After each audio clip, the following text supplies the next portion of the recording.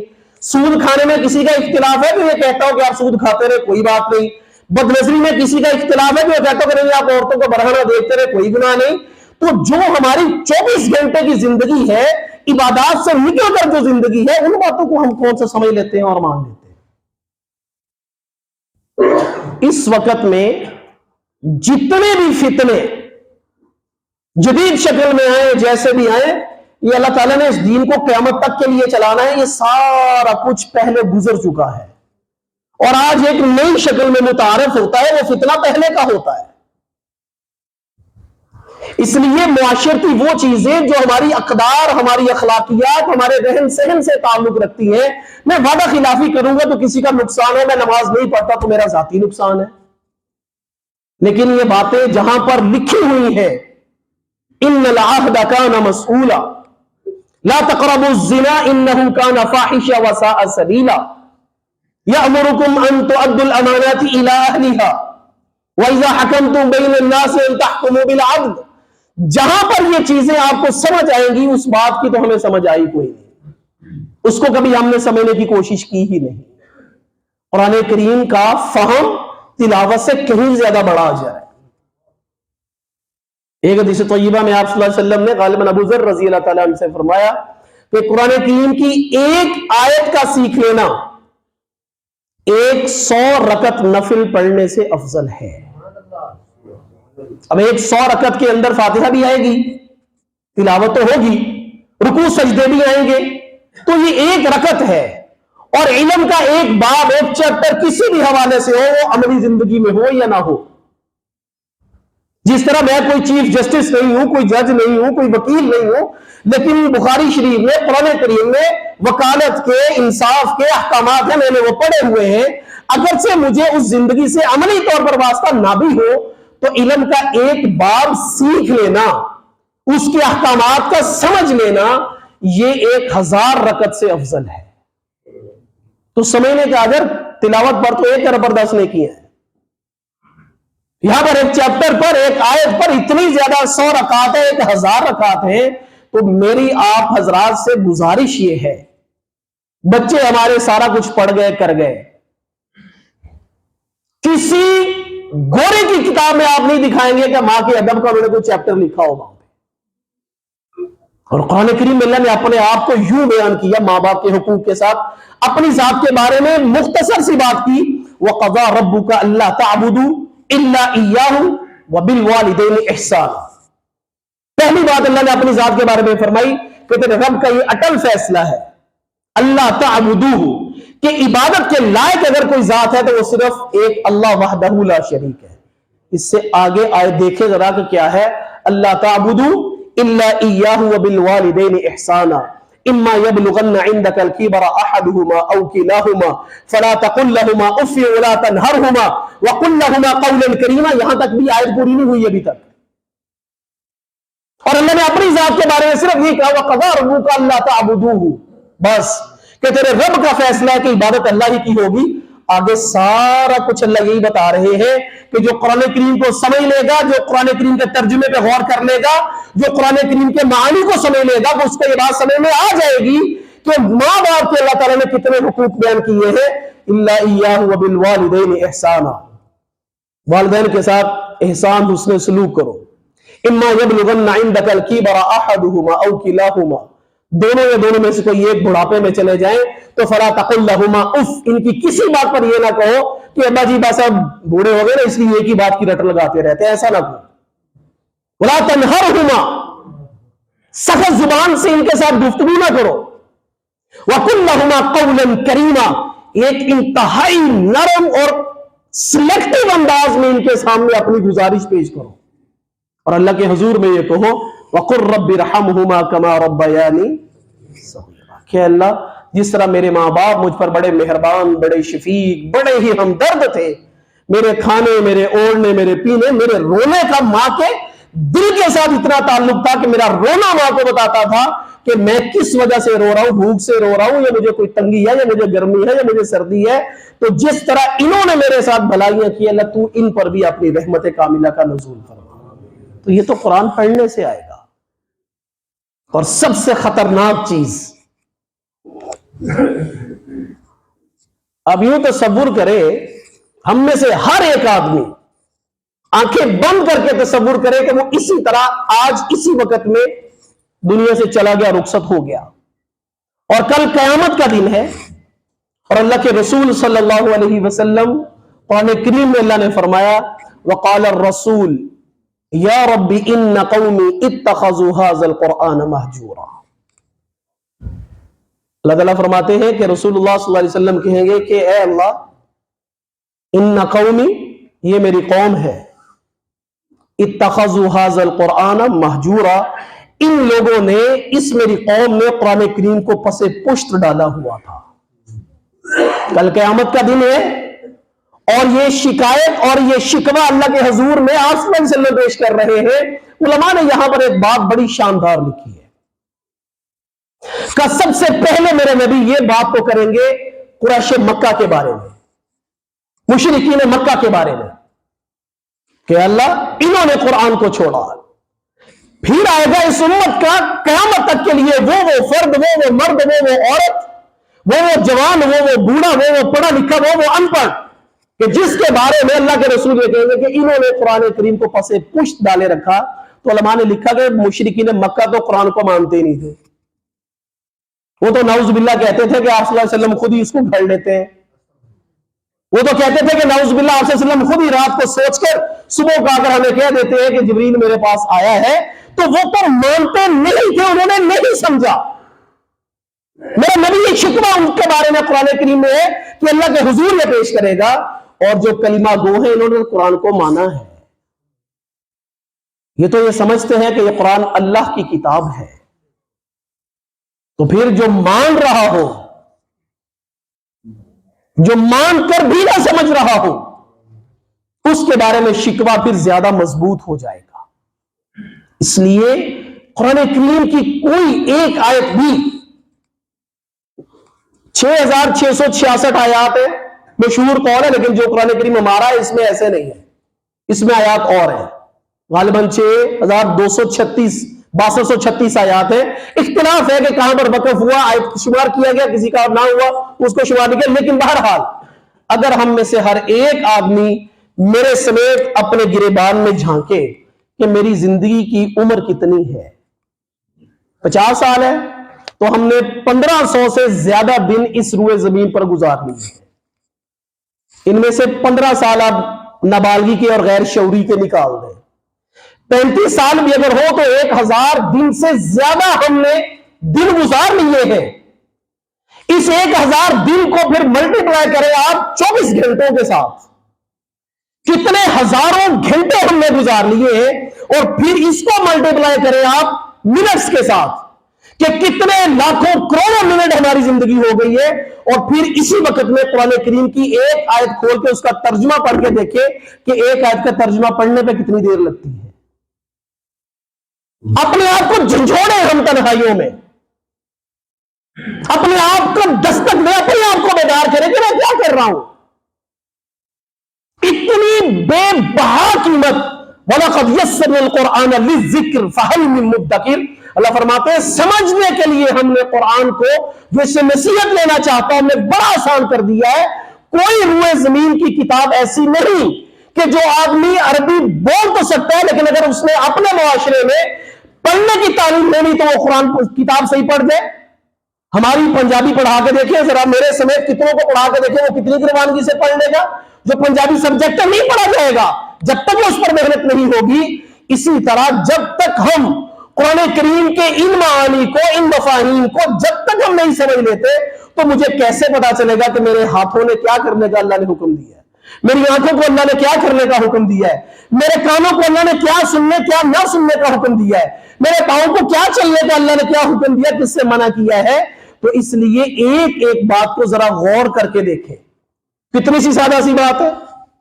اللہ تعالیٰ فرماتے ہیں کہ جو ناکام ہو گیا فمن زحزح عن النار، جو دوزخ میں جانے سے بچا لیا گیا، دوزخ میں وہ نہ گیا، فقد فاز، تو حقیقی معنی میں کامیابی اس کا مقدر بنی ہے. اچھا جی، یہ قرآن کریم میں ہے. دوسری جگہ پر یہ ہے کہ داخل کیے ہو گئے دوزخ میں. سورہ مدثر کی آیات مبارکہ اللہ فرماتے ہیں دوزخیوں سے ما سلککم فی سقر، کیوں بھائی تم دوزخ میں کیوں آ گئے؟ تو کہیں گے لم نک من المصلین. سادہ سی بات کہ ہم نماز نہیں پڑھا کرتے تھے اس لیے ہم دوزخ میں آ گئے ہیں. اور ادھر کیا کہا جا رہا ہے کہ جو دوزخ سے بچ گیا وہ فقد فاز، حقیقی معنوں میں کامیاب یہ ہو گیا ہے. اب جب تک اس کی سنجیدگی کو نہ سمجھ کسی کو آ رہی ہو تو وہ نماز کے بارے میں سنجیدہ کیسے ہوگا؟ حضرت علی شیر خدا رضی اللہ تعالیٰ عنہ کا قول ہے، اہل علم سے بکثرت سنا کہ حضرت علی فرمایا کرتے تھے کہ جب میرا دل کرتا ہے اللہ مجھ سے باتیں کرے تو میں قرآن کریم کی تلاوت کرتا ہوں. اللہ مجھے اس میں کہتے ہیں اتم الحج والعمرۃ للہ، حج کرو، عمرہ کرو. اتم الصیام الی اللیل، دن بھر کا روزہ رکھو، جھوٹ نہ بولو، ظلم نہ کرو، زیادتی نہ کرو. اور جب میرا دل کرتا ہے کہ میں اللہ سے باتیں کروں تو پھر میں نماز پڑھتا ہوں. اور صحیح مسلم کی یہ روایت ہے کہ جب مسلمان بندہ فاتحہ پڑھتا ہے تو اللہ کی طرف سے اس کے جوابات ملتے ہیں. الحمدللہ رب العالمین، اللہ فرماتے ہیں حمدنی عبدی الرحمن الرحیم، اللہ فرماتے ہیں مجدنی عبدی، کہ میرا بندہ میری تعریف کر رہا ہے، میری بزرگی بیان کر رہا ہے. اور چلتے چلتے جب یہ آخر میں جاتا ہے اہدنا الصراط المستقیم صراط الذین انعمت علیہم، تو اللہ فرماتے ہیں جس چیز کا اس نے سوال کیا وہ ہم نے اس کو عطا کر دی، اور جس سے پناہ مانگی ہم نے اس کو وہ عطا فرما دی. سمجھ، یہ رمضان المبارک کو ضائع نہ کرے.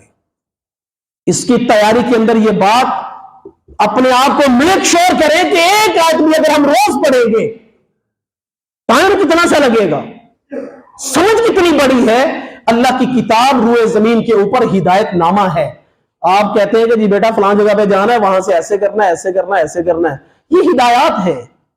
اگر وہ بچہ ان ہدایات کو نہ مانے، اپنی مرضی سے کسی اور راستے سے چلا جائے اور اس کا نقصان ہو گیا، نقصان بچے کا بھی تو اپنا نقصان ہے، تو بتائیں ذرا دل کے اندر ناراضگی کا جذبات کیا ہوں گے.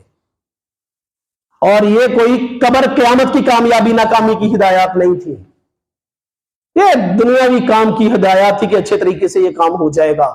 قرآن کریم قبر، قیامت، دنیا، آخرت، زندگی، موت، قرآن کریم میں کئی جگہ پر ہے. کئی سفارش کوئی نہیں کرے گا، کوئی کسی سے کوئی کسی قسم کا فدیہ نہیں لیا جائے گا. لیکن سرکار دو عالم صلی اللہ علیہ وسلم نے حدیث طیبہ میں فرمایا شفیع لاصحابی، قرآن کریم اپنے پڑھنے والے کی سفارش کرے گا. یہ قبر میں بھی مونس ہے، یہ حشر میں بھی مونس ہے. یہ ہر ایک موقع پر اپنے پڑھنے سمجھنے والے کو تنہا نہیں چھوڑے گا. تو سارے خطبے کا خلاصہ کچھ باتیں فکر انگیز، جیسے میں نے عرض کیا کہ بچوں کو کہیں کہ صرف میڈیکل کی کتابیں چوم کے رکھنے نہیں ہے، تم نے مہینوں یہ اپنی جگہ پر پڑھی ہے، شیلفوں میں اتارنے نہیں ہے، تو کبھی بھی وہ ڈاکٹر نہیں بنے گا. چومنے سے، احترام کرنے سے وہ کبھی بھی انجینئرنگ کی بک کو چومنے سے انجینئر نہیں بنے گا. اسی طرح قرآن کو چومنا کرنا یہ تو احترام ہے. احترام سے ہم کامل مومن نہیں بنیں گے جب تک کہ ہم اس کتاب کو کھول کر جس طرح ڈاکٹر نہیں بن جاتے، جس طرح ہم انجینئر نہیں بن جاتے جب تک ہم اس کتاب کو پڑھے نہیں سمجھے نہیں. اسی طرح ہم کامل مومن اس وقت تک نہیں ہو سکتے جب تک کہ ہم اللہ تعالیٰ کے اس ہدایت نامہ قرآن کو پڑھیں گے نہیں اور سمجھیں گے نہیں. جس صاحب علم پر آپ کا اعتماد ہو، آج کا کام کل پر نہ چھوڑیں، آج سے شروع کریں. اس سنجیدگی کو اردو میں، انگلش میں، پشتو میں، ہر طرح میں آج کل تو تراجم ہو چکے. جس کا ترجمہ، جس پر آپ کو اعتماد ہے، چھوڑ دیں اس سارے شیطانی وساوس کو. تلبیس ابلیس ابن جوزی رحمۃ اللہ علیہ نے کئی سو سال پہلے وہ کتاب لکھتی ہے جس میں شیطانی وساوس ہے جو انسان کو دین کے روکنے سے آڑے آتے ہیں، اور آج کل وہی سارا کچھ ہے. ان باتوں کو ساری کو چھوڑ کر صرف یہ کہ اللہ نے میرے ساتھ ایک ہدایت نامہ بھیجا ہے.